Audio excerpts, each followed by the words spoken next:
कि हम रोने लगें और असहाय हो जाएं, परेशान हो जाएं, तो उस दुख को क्या कहते हैं भगवान? ये भगवान की कृपा है।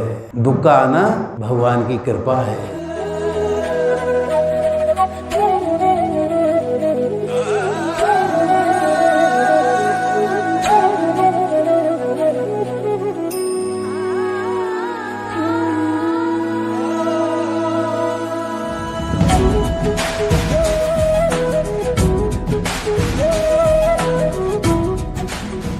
हरे कृष्णा।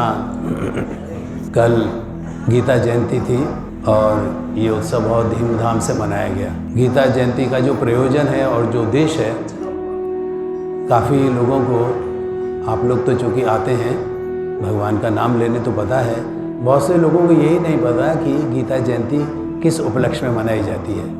तो गीता जयंती का जो उद्देश्य है तो वो तो भगवान के नाम का प्रचार है, लेकिन जो असली चीज़ जो इसके पीछे जो उद्देश्य है वो ये है कि कल जैसे गीता जयंती थी तो महाभारत का युद्ध इस दिन शुरू हुआ था और इसी दिन भगवान ने अर्जुन को गीता का उपदेश दिया था। तो कल जो तिथि गई है उस दिन भगवान ने इसी गीता का उपदेश अर्जुन को दिया है, जो कि संसार के भौतिक रोग और कष्टों से निवारण करने की एकमात्र दवा है। तो गीता जी के बारे में हम जैसा कि सबको बताते ही रहते हैं कि गीता हमारे जीवन की एकमात्र औषधि है और संसार की सारी समस्याओं का निवारण मात्र इस ग्रंथ के अंदर है। विशेषता इसकी ये है कि जितने भी हमारे वैदिक और धर्म ग्रंथ हैं वो भगवान के बारे में बताते हैं, लेकिन गीता एकमात्र ऐसा ग्रंथ है जो भगवान ने अपने मुँह से जिसको बोला है, इसलिए इसको गीतोपदेश भी कहते हैं। यानी भगवान ने इस गीत को गाया है और गाया भी कैसी जगह पर है? जहाँ युद्ध हो रहा है। लोग जब गीत गाते हैं तो शादी ब्याह या किसी अच्छे मांगलिक अवसर पर गाते हैं, लेकिन गीता को भगवान ने युद्ध के क्षेत्र में गाया है, क्योंकि भगवान कहते हैं यही वो गीत है जो हमेशा हमको याद रखना चाहिए। जीवन के किस मोड़ पर, युद्ध में कब हमारे जीवन का अंत हो जाए कुछ पता नहीं। भगवान ने अर्जुन को गीता का जो उपदेश दिया है वो अर्जुन को नहीं दिया है। गीता का उपदेश हर उस प्राणी मात्र के लिए है, हम सब के लिए है, और कहना चाहिए वो व्यक्तिगत रूप से मेरे लिए है, मेरे लिए है, मेरे लिए है, मेरे लिए है, सबके लिए है। भगवान ने सबको, चाहे वो माताएं हों चाहे प्रभु जी हों, हर व्यक्ति विशेष के लिए भगवान ने इस उपदेश को कहा है। अर्जुन तो सिर्फ निमित्त है, भगवान ने उसको सामने खड़ा करके कहा है कि जैसे ये युद्ध हो रहा है ऐसे ही हर मनुष्य के जीवन में एक युद्ध चल रहा है। सुबह से शाम तक हम इसी युद्ध में उलझे रहते हैं, कभी कोई समस्या कभी कोई समस्या। तो इन सब समस्याओं का जो निवारण है वो इस गीता के अंदर भगवान ने दे दिया है। भगवान इसमें बताते हैं कि जीवन को कैसे जिया जाए, और ये बहुत महत्वपूर्ण है। बहुत समझदार लोग हैं जो कहते हैं कि हम अपनी लाइफ, हमारी जो दिनचर्या है उसको इस तरह से जीते हैं, लेकिन भगवान कह रहे हैं नहीं, ये जीने का ढंग नहीं है, क्योंकि जिस जीवन को हम जीते हैं वो जीवन हमारे स्वभाव के अनुसार है। भगवान कहते हैं अगर इस जीवन को जीना है तो मेरे कहे अनुसार इसको जियो तो तुम्हारे जीवन का कल्याण हो जाएगा। इस जीवन का यदि कल्याण चाहिए तो हमें जीवन ऐसे जीना पड़ेगा जैसे भगवान ने बताया है। भगवान कहते हैं मेरे जैसा आदेश के अनुसार अगर तुम अपना जीवन जीना चाहते हो तो फिर वही करो जो मैं कहता हूँ। अगर तुम अपनी मर्जी से करोगे तो भगवान कहते हैं विनष्ट हो जाओगे, नष्ट हो जाएंगे, बिना किसी उद्देश्य को प्राप्त किए। क्योंकि हम लोगों को यही नहीं पता कि इस जगत में हम जी किस लिए रहे हैं। और जब ध्यान से देखें तो समझ में आता है कि पशुओं में और हमारे जीवन में कोई फर्क नहीं है। वो लोग भी आहार भोजन के लिए जीते हैं, हम लोग भी भोजन के लिए भाग दौड़ कर रहे हैं। थक के आदमी अपने घर पे सोता है, पशु भी सोता है, हम लोग भी सोते हैं। हर आदमी भयभीत है, कोई चोरी न कर ले, मेरा धन न छीन ले, मेरी जीवन की हानि न कर दे। तो ये जो भय है ये असुरक्षा की भावना पैदा करता है। इसी तरह जानवरों में भी, उन्हें भी भय होता है कोई हमको मार न दे, तो वो अपना सुरक्षा का इंतज़ाम करते हैं। कोई बिल बनाता है, कोई मांद बनाता है, कोई घोंसला बनाता है। हम भी इसी तरह से अपना मकान बनाते हैं। और चौथा है मैथुन।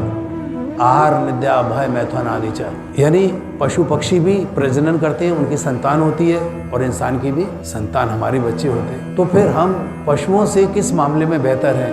भगवान कहते हैं प्राणी मात्र यही कर रहा है, कुत्ते बिल्ली जानवर पेड़ पौधे पक्षी तक यही काम कर रहे हैं, खा रहे हैं पी रहे हैं सो रहे हैं, अपनी सुरक्षा कर रहे हैं और संतान की उत्पत्ति कर रहे हैं, और यही काम हम कर रहे हैं। इसी को हम अपने जीवन की सफलता समझ बैठते हैं। भगवान कहते हैं यह जीवन की सफलता नहीं है, जीवन इस उद्देश्य के लिए दिया ही नहीं गया।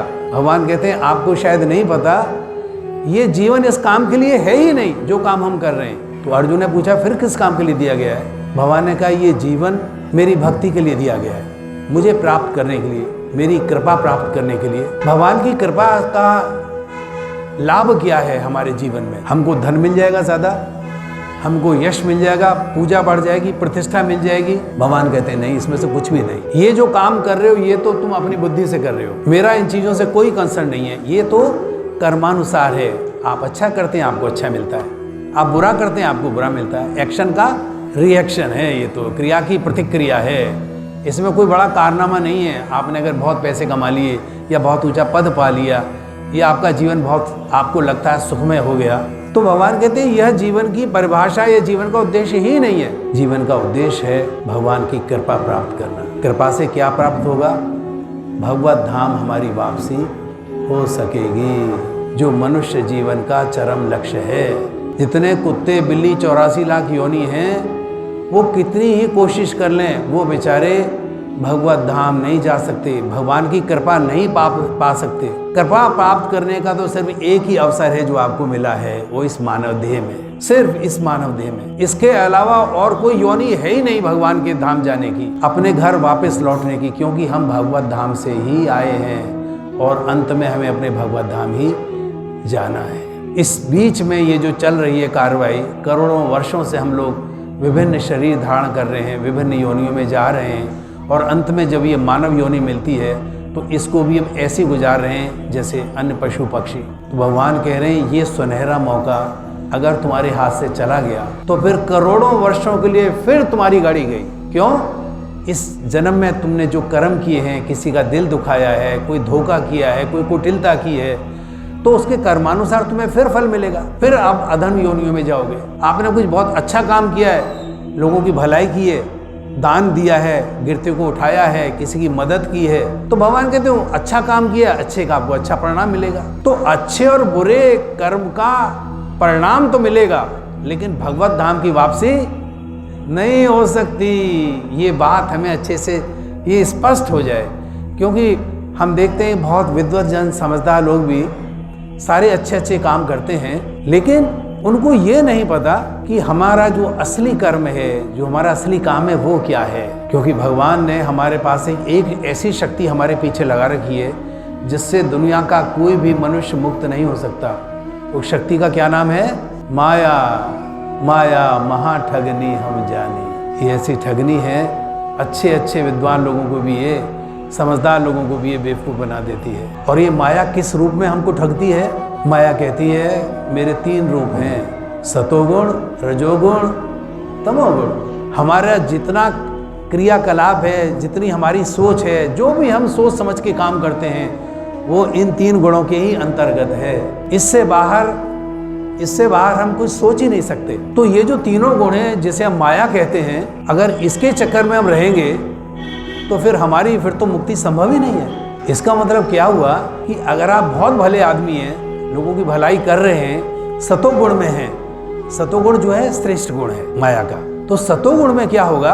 आप स्वर्ग तक जा सकते हैं, किसी बहुत बड़े घर में, अंबानी के घर में जन्म ले सकते हैं, धीमताम किसी विद्वान के घर में जा सकते हैं, यहाँ तक कि ब्रह्मलोक तक भी आप जा सकते हैं अगर आप इतना अच्छा काम कर रहे हैं। लेकिन इसके बाद भी हमारी मुक्ति संभव नहीं है। क्षीणे पुण्य मृत्युलोकम विशंति एवं त्रयी धर्मम अनुप्रपन्ना गता गतम काम कामा लभन्ते। भगवान कहते हैं आपने जो पुण्य किए हैं, आप ब्रह्मलोक, स्वर्ग लोक, बड़े बड़े घरों में या विद्वानों के घर चले गए, लेकिन जब वो पुण्य खत्म होता है तो क्या होता है? हमें फिर वापस लौट के इसी धरती पे पटक दिया जाता है। और पाप, गलत काम करेंगे तो उसका तो यही है कि अधो गच्छन्ति तामसा, खराब काम करते हैं वो नीची श्रेणी में जाते हैं। कोई पशु पक्षी, कुत्ता, बिल्ली या जो बहुत आलसी है, काम करते ही नहीं है, न किसी के काम आए जीवन में, न कुछ काम किसी का किया, तो उन्हें भगवान क्या करते हैं, कहा जाता है कि वो लोग वृक्ष बनते हैं, वृक्ष।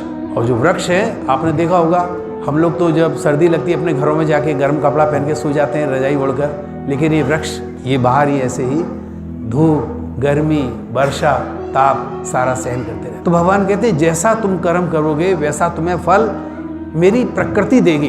भगवान का इसमें डायरेक्ट रोल नहीं है, जो फल है फल भगवान की शक्ति से मिल रहा है, जैसा किया वैसा भरा हमने। तो इसीलिए जो एक महत्वपूर्ण बात है जो मैं कहने का सबसे निवेदन कर रहा हूँ कि यदि हमारे जीवन में दुख आए तो क्या करना चाहिए, रोना चाहिए, परेशान होना चाहिए, या भगवान के सामने चिल्लाना चाहिए, मार दिया हमें, हम तो बड़े दुखी हैं। और अगर सुख आए तो क्या करना चाहिए, बहुत खुश होना चाहिए। देखिए दो बात है जीवन में, जब सुख या दुख दोनों चीज़ें आती हैं, सुख या दुख, तो दो चीज़ें घटती हैं। जब सुख आता है तो पुण्य घटता है, आपने जितने पुण्य किए हैं वो सुख में सारे समाप्त हो जाएंगे। और जब दुख आता है तो क्या घटता है, पाप घटते हैं। सुख के आने से पुण्य घटते हैं और दुख के आने से पाप घटते हैं।